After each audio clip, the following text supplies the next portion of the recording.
दोस्तों, करीब 5 दिन पहले गृह मंत्री अमित शाह ने एक बयान दिया, बिहार को लेकर के अपनी सोच बताई।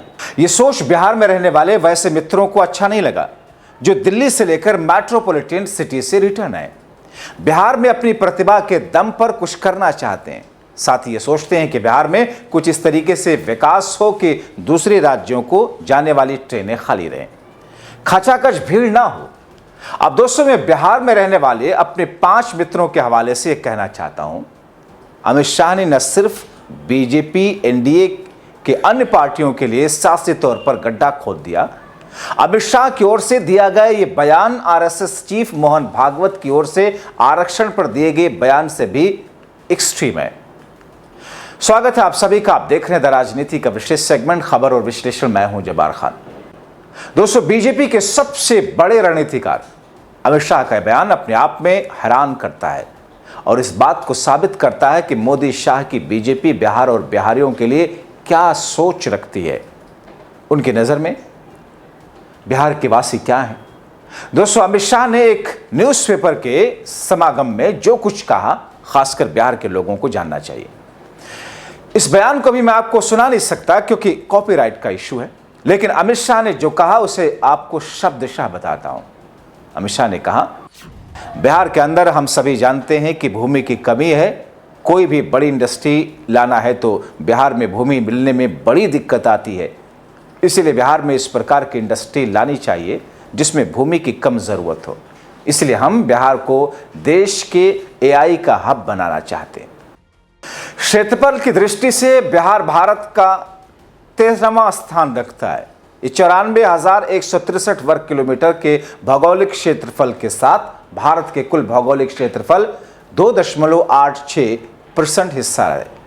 इसके बाद भी बिहार के पास में उद्योग लायक जमीन नहीं। हालांकि जब मोदी जी के मित्र उद्योगपति गौतम अडानी की बात आती है, अमित शाह उसी जमीन को आकाश पाताल से निकाल ले आते हैं। अभी सुना था बिहार के भागलपुर में 10,000 हेक्टेयर जमीन अडानी को दी गई। अडानी की बात है तो जमीन अमित शाह को बिहार में मिल गई। जितना अडानी चाहते होंगे उससे कहीं ज्यादा मिल गई। लेकिन जिन फैक्ट्रियों के लगाने से बिहार के हजारों लोगों को नौकरियां मिलेंगी, उसे लगने के मामले में जमीन बिहार से गायब है। दोस्तों, इसके बाद अमित शाह से पूछा गया कि क्या वो ये घोषणा कर सकते हैं कि आने वाले 10 वर्षों में बिहार की ये स्थिति हो जाएगी कि मजदूरों को उनका निर्यात प्रदेश से नहीं होगा। इस पर दोस्तों अमित शाह को एक तरीके से सांप सूख गया।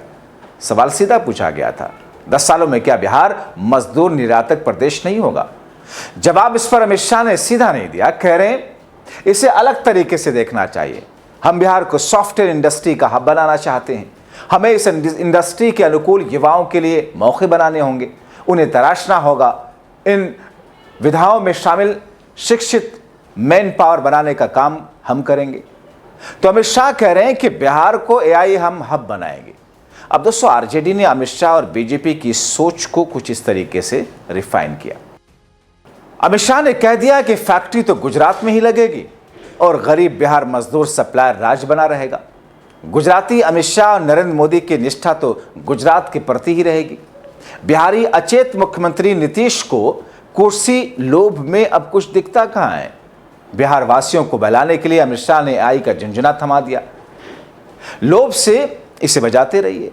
जिस केंद्र सरकार ने 11 वर्ष से बिहार में आईटी के क्षेत्र में एक काम नहीं किया, जिसे बीजेपी नीतीश के जरिए सरकार ने 20 साल में बिहार में सरकारी स्कूल कॉलेज में ढंग के कंप्यूटर शिक्षा सुनिश्चित करने के लिए एक दमड़ी भी खर्च नहीं किया, वो लोग आज एआई का सपना बिहार को दिखाकर फिर से मूर्ख बना रहे हैं। बात भी सही है। बिहार के स्कूलों से लेकर कॉलेज यूनिवर्सिटी के हालात क्या हैं, ये किसी भी बिहारी छात्र से पूछ लीजिए, उंगलियों पर गिना देंगे। आरजेडी प्रवक्ता प्रियंका भारती वो कहती हैं, अभी इंडस्ट्री शब्द मुंह से निकल रहा है। 20 साल से तेजस्वी दी ने हाथ बांध रखा था क्या? आर्यभट्ट की भूमि है बिहार, शून्य यहीं से आया। लेकिन मोदी और नीतीश ने बिहार को शून्य पिलाकर खड़ा कर दिया। शून्य कॉलेज, शून्य एमएनसी, शून्य आईटी पार्क, शून्य एग्रो बेस्ड इंडस्ट्री, शून्य एम्स, शून्य यूनिवर्सिटी। सोचिए, ऐसी स्थिति में जो जरूरी है, जिसकी मांग बिहार के आम लोग कर रहे हैं, वो बीजेपी नहीं करेगी। एक सपना दिखाने की कोशिश हो रही है। जिसे पूरा होने में सालों लगेंगे। और इस रेस में चंद्रबाबू नायडू का राज्य आंध्र प्रदेश है। आंध्र प्रदेश एआई हब बनने के लिए मोदी सरकार ने तो अरबों खरबों की मदद भी दे दी है।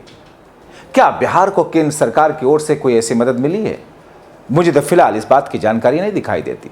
हाँ, इतना जरूर कुछ नई ट्रेनें चला दी गई जिसे बिहार के मजदूर रोजी रोटी की तलाश में दूसरे राज्यों में जाकर के मजदूरी करें। आरजेडी ने एक्स पर एक और पोस्ट करते हुए लिखा, भाजपा को चाहिए गुजरात में फैक्ट्री और बिहार में विक्ट्री। प्रधानमंत्री गुजराती, गृहमंत्री गुजराती, पूरी की पूरी बीजेपी है गुजराती पार्टी। बिहार भाजपा के नेता बिना स्वाभिमान के और बिहार प्रेम वाले मूक बधिर नेता हैं। गुजरात के लिए बड़े बड़े कारखाने और संयंत्र लगेंगे, बिहार में मुफ्त के राशन का ही केवल सहयोग मिलेगा और बिहार को भाजपा द्वारा हमेशा मजदूर सप्लायर राज्य बनाकर ही रखा जाएगा। ये दोहरा मापदंड अब बिहार नहीं स्वीकार करेगा। बिहार को उसका अधिकार चाहिए। तेजस्वी यादव आगे कहते हैं, 20 साल बिहार में सरकार चलाने के बाद भी गृह मंत्री बहाना बनाकर कह रहे हैं कि फैक्ट्री तो गुजरात में ही लगेगी लेकिन वहां लेबर बिहार की होगी। बिहारी अब इनके झांसे में नहीं आने वाले। दोस्तों, बिहार में निवेशक निवेश के लिए तैयार हैं। 688 निवेशकों को पहला क्लियरेंस मिल गया था, यानी इन कंपनियों का बिहार में इन्वेस्टमेंट का रास्ता साफ था। लेकिन कंपनियों को 9,593 करोड़ रुपए निवेश के लिए फाइनेंशियल एनओसी का इंतजार था। 94,163 वर्ग किलोमीटर की जमीन सिर्फ इन्वेस्टर को बिहार में निवेश के लिए लगभग 5600 एकड़ जमीन की जरूरत थी। लेकिन उद्योग विभाग के पास निवेश के लायक लैंड बैंक में 1500 एकड़ जमीन थी। इसमें अधिकांश जमीन का टुकड़ा छोटा था। अभी अपने आप में हैरान करता है, 5600 एकड़ जमीन देने के काबिल बिहार सरकार, जिसमें बीजेपी भी है, ये नहीं थी। जबकि अडानी को 10,000 हेक्टेयर जमीन की जरूरत पड़ी तो एक झटके में आसानी से मिल गई। अब आप बताइए, जब सरकार सड़कें चौड़ी करने की बात करती है तो क्या जनता से वो जमीन नहीं खरीदती? लेती है ना, अधिग्रहण करती है ना, लैंड एक्विजिशन होता है ना। अगर बिहार में बिहार के लोगों को रोजगार देने हैं तो क्या लोगों से जमीन बिहार सरकार नहीं खरीद सकती? हरियाणा का क्षेत्रफल तो बिहार का आधा भी नहीं है, फिर वहां इतने इंडस्ट्री क्यों है? पंजाब का क्षेत्रफल भी बिहार से आधा है, फिर वहां इतनी फैक्ट्रियां कैसे हैं? उद्योग धंधे लगाने के लिए जमीन का कोई मैटर नहीं होता। जमीन स्थानीय लोगों से मिलती है उनको उनके हक का मुआवजा देने पर, क्योंकि उन्हें मालूम होता है मुआवजा मिलेगा, फैक्ट्रियां लगेंगी तो नौकरियां भी आएंगी। लेकिन बिहार की डबल इंजन की सरकार के अगुआ बीजेपी की गुजराती लॉबी को यह मंजूर नहीं। शायद बिहारियों को मजदूर बनाकर ही रखना चाहते हैं। इसीलिए कहते हैं, जागरूक बनिए, सचेत रहिए, अपनी आवाज संवैधानिक शब्दों में जरूर उठाएं। आपकी क्या राय है कमेंट बॉक्स में जरूर लिखें। बहुत शुक्रिया।